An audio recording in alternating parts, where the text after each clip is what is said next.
Hello, everybody. This is Mark Gilley and Louis Romanos on the drums. We are Spondee. We are doing this concert for the Excursions concert series at Georgia Gwinnett College, which most of those got canceled because of the coronavirus outbreak. But we're going to try and do this one using modern technology and see where that gets us. We are a saxophone drum duo, and we hope to, when we're allowed to be with other people someday, invite guests. But for now, it's just us.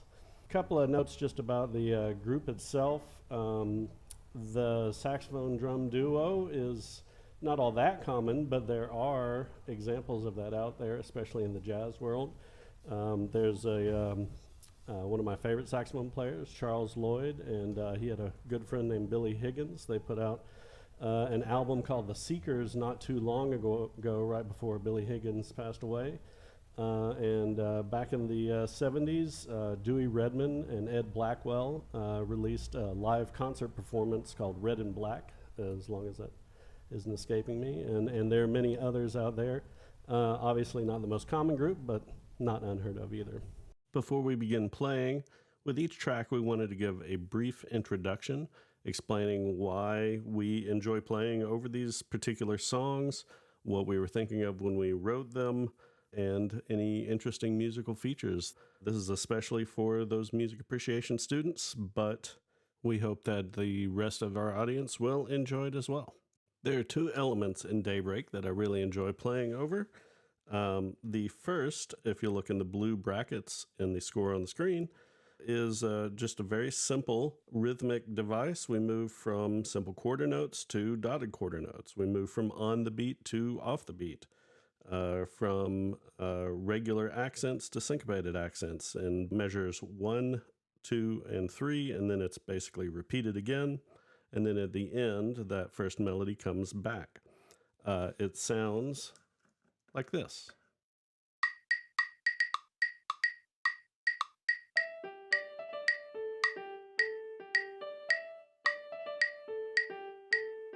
If you look in the second set of brackets, the red ones, you'll see that we also have some rhythmic games going on. We have an ascending line. Each figure is 4 beats long, but it shifts. The first one is on beat 1, the second one is on beat 3. But in that first section, we also have a sort of shortened figure ending on an and, giving an unsettled feeling, whereas in the second half, we end on the same sort of beat we started on. So we start on beat 3 and end on beat 3. We also have a smaller space between each line. So we are compressing the amount of silence going on in the melody. So that whole figure, it ascends and it becomes closer and more hectic and goes from not having an ending to having an ending for each one until we finally return to that very first melody. It's a build that I particularly enjoy. It sounds like this.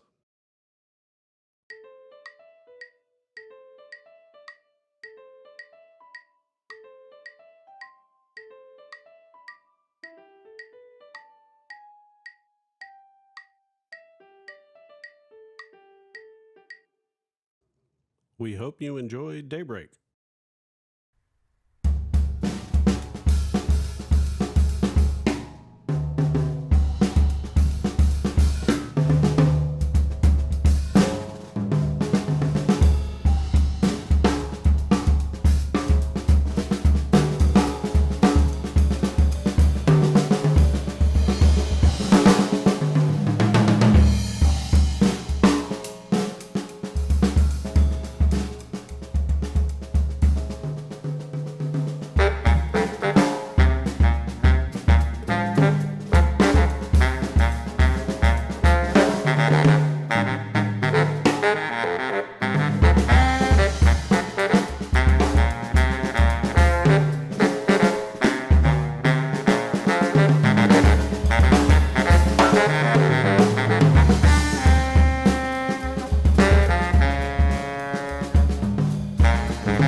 Our next tune will be Nightbirds. I wrote this song for this group as well. You'll see that there's a second part here if we ever do get to play with special guests again. This song does have a few of the same rhythmic tricks as Daybreak did, but especially in the red and blue mark sections here, you'll see a couple of other ideas. In the red section, especially in the second measure, we have a syncopation, a rhythmic displacement, but it's off by a 16th note this time, which is different than what we've heard before. And if you look throughout the score, you'll see little moments just like that. Sounds like this.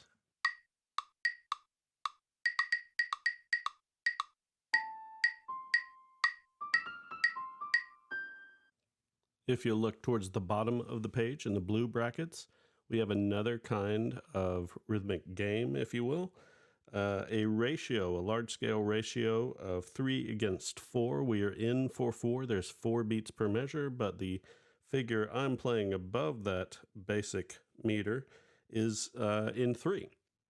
We'll hear it here first against a count of 4 and then against a count of 3 so that you can hear both patterns. When we play it in the music, both will be present and in conflict in a way, which is one of the things that makes it enjoyable.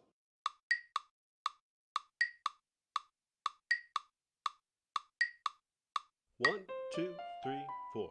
2, 2, 3, 4. 3, 2, 3, 4. 1, 2, 3. 2, 2, 3. 3, 2, 3, 4, 2, 3.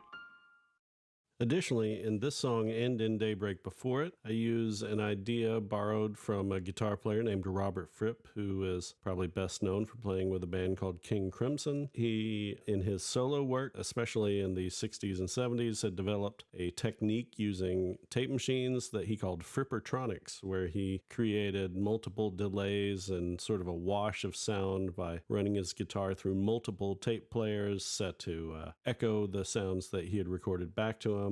We don't have a tape player on stage with us, but I'm trying to recreate sense of that effect using a looper, which just records small portions of audio and then plays them back for you, not unlike tape machines. To demonstrate,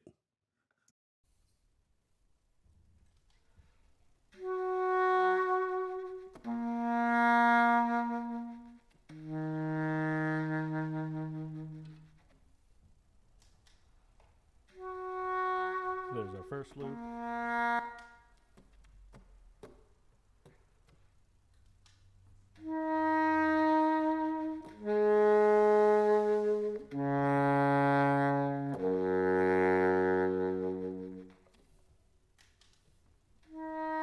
There's our second when you load them together. We have these shifting loops on top of one another that spell out a pentatonic scale, but also sort of imply unpredictable chord changes in a way. So that's Frippertronics played with a looper. All right, so this is Nightbirds.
The next tune we're going to play is called Undercurrent. Louis Romanos actually wrote this one, and so he said that the title was subconsciously literal. So we're going to play it like that.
Our final tune of the evening will be Eli Turnbull. The song's named after a Conehead sketch from the original 70s Saturday Night Live. Steve Martin played an IRS agent who was interviewing the Coneheads about why they hadn't turned in their taxes before 1968. So there's your trip in the Wayback Machine for today. From my perspective, I really enjoy playing this tune for two reasons. If you look at the score in the red brackets at the top of the page, I was experimenting with different rhythms, trying to work on exercises, and sort of stumbled upon that second measure there with a dotted note on the third beat of a 6/8, and I just realized that I had not heard that in jazz standards and pop music and really anything I could think of, and I enjoyed playing over it. I played it for Lewis, and he seems to enjoy playing over that as well. It sounds like this. 1, 2, 3, 4, 5, 6.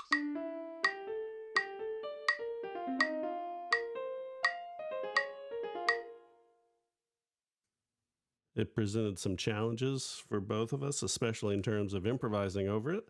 You'll see it's marked throughout in yellow highlight. In the blue brackets, the second sort of rhythmic idea moves from 6 counts for each measure to 4 counts for each measure. So the length of the measure doesn't change, but the way it is divided changes, and it disrupts the rhythm in a pleasing manner, like this. 1, 2, 3, 4, 5, 6, 1, 2, 3, 4.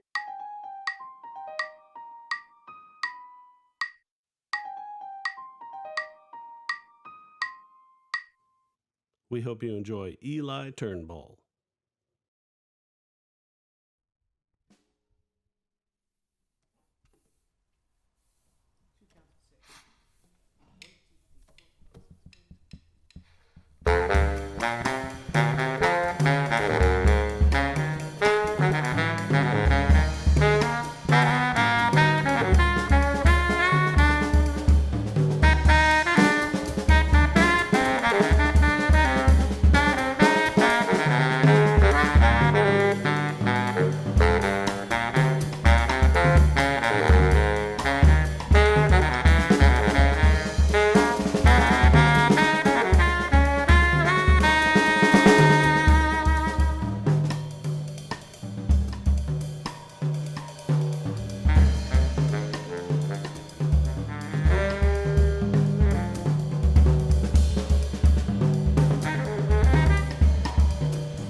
Thank you for joining us this evening.